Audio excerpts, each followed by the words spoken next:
So hello everyone. तो last video में मैंने डायूरेटिक ड्रग्स कवर किया था ये सब, जिसमें हमने carbonic anhydrase inhibitors, loop diuretics, thiazide diuretics, potassium sparing diuretics और ऑस्मोटिक डायूरेटिक्स के बारे में देखा था।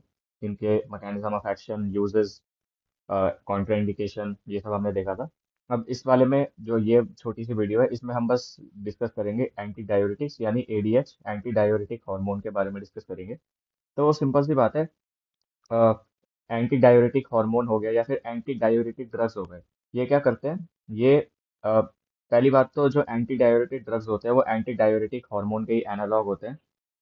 और एंटी डायूरेटिक हार्मोन को हम और क्या बोलते हैं? वैसोप्रेसिन भी बोलते हैं। तो अब इसको थोड़ा नाम को तोड़ते हैं। वैसो का मतलब होता है blood vessel, and pressin means constriction. तो इसके दो काम होते हैं। देखो, पहला काम तो हमने किडनी में पढ़ ही लिया। किडनी में इसका काम क्या होता है? जो डायूरेसिस की प्रोसेस हो रही होती है उसे इनिबिट करना। यानी डायूरेसिस क्या है कि हमारे यूरिन में सोडियम और वाटर का लॉस होना, ये उसको इनिबिट करता है, यानी हमारे ब्लड में सोडियम और वाटर की मात्रा को बढ़ाता है। ये काम हो गया इसका। और दूसरा, ये तो हमने किडनी में काम देख लिया इसका। दूसरा, वैसो प्रेसिन, जो हमने वर्ड इसको तोड़ा था, इसका मतलब था ब्लड वेसल को कंस्ट्रिक्ट कराना। यानी ये ब्लड वेसल में वैसो कंस्ट्रिक्शन का काम भी कराता है। तो ये कैसे कराता है? इसके दो रिसेप्टर होते हैं, एक होता है V1, एक होता है V2। तो V1 जो होता है वो ब्लड वेसल्स में प्रेजेंट होता है, तो वहां से ये वैसो कंस्ट्रिक्शन करा लेता है। और जो V2 होता है वो हमारे किडनी में प्रेजेंट होता है, वहां से ये डायूरेसिस को इनिबिट करता है। तो जो V1 का काम है वैसो कंस्ट्रिक्शन कराना, ये कहाँ यूजफुल होगा? ये यूजफुल होगा ईसोफेजियल वेराइसिस में। ईसोफेजियल वेराइसिस आप सबको पता है, फर्स्ट ईयर में पढ़ाई होगा कि पोर्टल हाइपरटेंशन का एक कॉन्सिक्वेंस होता है। तो उसमें अगर हमने वेन्स को कॉन्स्ट्रिक्ट करा दिया तो जो ब्लड है वो उनसे लीक नहीं होगा। तो ईसोफेजियल वेराइसिस का क्या बोलते हैं हम इसे, एक सिम्टोमेटिक ट्रीटमेंट है। तो V1 सिलेक्टिव ड्रग हो गया। वैसे तो नेचुरली एंटी डायूरेटिक हार्मोन ही है, लेकिन अगर बॉडी में एंटी डायूरेटिक हार्मोन की कमी है, जैसे डायबिटीज इंसिपिडस का केस हो गया, तो उसमें ड्रग होती है टेलीप्रेसिन। वो इसकी जगह काम करती है V1 रिसेप्टर पे। वैसे ही V2 सिलेक्टिव ड्रग होगा डेस्मोप्रेसिन। तो इसे हम कहाँ यूज कर सकते हैं? Central diabetes insipidus. Central diabetes insipidus होता है कि आप सबको पता है हाइपोथैलेमस से एंटी डायरेटिक हार्मोन प्रोड्यूस होता है और पोस्टीरियर पिट्यूटरी में स्टोर होता है और वहां से रिलीज होता है। तो सेंट्रल डायबिटीज इंसिपिडस हो गया कि हाइपोथैलेमस से प्रोड्यूस ही नहीं हो रहा है।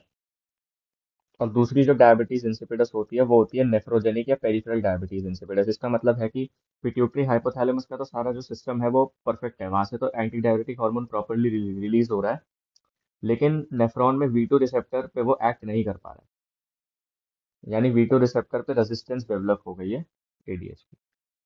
ओके। और जो वैसोप्रेसिन है, it is separately used as a drug to control bleeding, hypovolemic shock and cardiac arrest. Okay. अब डायबिटीज इंसिपिडस के बारे में ही देखते हैं। It is condition in which patient passes too much urine causing polyuria and polydipsia. बताइए हमें क्यों? क्योंकि एडीएच की डेफिशिएंसी है। दो टाइप का मैंने बताया, एक हो गया सेंट्रल, एक हो गया पेरिफेरल। सेंट्रल मतलब हाइपोथैलेमस और पिट्यूटरी के सिस्टम में कुछ गड़बड़ है जिसकी वजह से एडीएच इम्प्रॉपर अमाउंट में सिक्रीट हो रहा है, लेस अमाउंट में। पेरिफेरल है कि एडीएच तो नॉर्मल है, हाइपोथैलेमस और पिट्यूटरी के सिस्टम में कोई गड़बड़ नहीं है, लेकिन हमारे जो नेफ्रॉन्स है वहाँ पे V2 रिसेप्टर म्यूटेट हो चुका है या तो रेजिस्टेंट हो चुका है, जिससे वो एक्ट ही नहीं कर पा रहा है उन पे। तो सेंट्रल में क्या देंगे? हम डेस्मोप्रेसिन देंगे। तो हम मतलब एडीएच सेंट्रल में कम है, तो हम एडीएच को रिप्लेस कर देंगे उसी के एक एनालॉग से, उसे हम बोलते हैं डेस्मोप्रेसिन। अब पेरिफेरल में देखो क्या है कि एडीएच तो नॉर्मल है बॉडी में, है ना? तो हम बाहर से एडीएच नहीं दे सकते, वरना एडीएच अपने बाकी रिसेप्टर्स हो गए, जैसे V1 हो गया, उस पर ऐड करके वैसो कंस्ट्रिक्शन कुछ भी करा सकता है, उसके टॉक्सिसिटी हो सकती है। तो इसलिए हम क्या देते हैं? थायराइड डायूरेटिक्स देते हैं। अब थायराइड डायूरेटिक, आप सोचोगे कि भाई थायराइड डायूरेटिक भी तो सोडियम को लॉस ही कराता है, तो उसे क्यों दे रहे हैं? अब यही मैंने पहली वीडियो में भी बताया था कि इसका रीजन अब मैं बताऊंगा। तो देखो, इसका रीजन क्या है कि जो थायराइड डायूरेटिक है वो डीसीटी के लेवल पे एक्ट करता है, और डीसीटी के लेवल पे सोडियम का लॉस कराता है। अब हमारी बॉडी के, अब अगर मान लो ये थायराइड डायूरेटिक थोड़ी ज्यादा मात्रा में हो गए, तो ये सोडियम का लॉस डीसीटी से तो ज्यादा कराएगा। अब इससे इसके रिस्पॉन्स में क्या होगा? हमारी बॉडी प्रॉक्सिमल कॉन्वोलेटेड टिब्यूल और लूप ऑफ हेनले से सोडियम का रीएब्जॉर्प्शन बढ़ा देगी। तो यानी ये इसका क्या हो गया? Paradoxical effect. मतलब जो इफेक्ट इसे दिखाना चाहिए था उसका उल्टा आ रहा है। तो इसीलिए हम इसे डायबिटीज इंसिपिडस में देते हैं। यहाँ पे वही सब लिखा है, एक बार रीड कर लेना। लिखा भी है थायराइड डायबिटिक्स है पैराडॉक्सिकल इफेक्ट। ओके। अब एक सिंड्रोम होता है SIADH, syndrome of inappropriate ADH secretion, यानी syndrome of inappropriate ADH hormone secretion. इसमें क्या है, जो एडीएच हार्मोन है, एंटी डाययूरेटिक हार्मोन, उसकी मात्रा बॉडी में बढ़ जाती है। Can be due to any reason, hypothalamic tumour, any reason. Excess of ADH in this condition, तो इससे होगा क्या, leads to more water and sodium in the blood. Because ADH act on the V2 receptors, SI-ADH can be treated by blocking the V2 receptor। Simple बात है। तो वैसे एक drug होती है डेमेक्लोसाइक्लिन। एक्चुअली डेमेक्लोसाइक्लिन क्या है, ये टेट्रासाइक्लिन ग्रुप ऑफ ड्रग है। टेट्रासाइक्लिन क्या होती है, ये एंटी बैक्टीरियल ड्रग होती है। ये एंटी बैक्टीरियल ड्रग होती है, बैक्टीरिया बैक्टीरियल इन्फेक्शन में काम आती है। बट ये क्या बोलते हैं, इसके पास V2 रिसेप्टर ब्लॉकिंग प्रॉपर्टीज भी होती है, इसलिए इसे दे सकते हैं। हालांकि ओल्ड है, अब नहीं देते हैं। अब तो और अच्छी ड्रग्स आ गई हैं, जैसे टॉलवेप्टन या कॉनीवेप्टन। ये हमारे V2 रिसेप्टर को ही ब्लॉक कर देती है। अब बॉडी में एडीएच ज़्यादा है, वो V2 रिसेप्टर पे एक्ट करके सोडियम और वाटर को हमारे ब्लड में बढ़ा रहा है। तो हम क्या कर देंगे, इस V2 रिसेप्टर को ही ब्लॉक कर देंगे।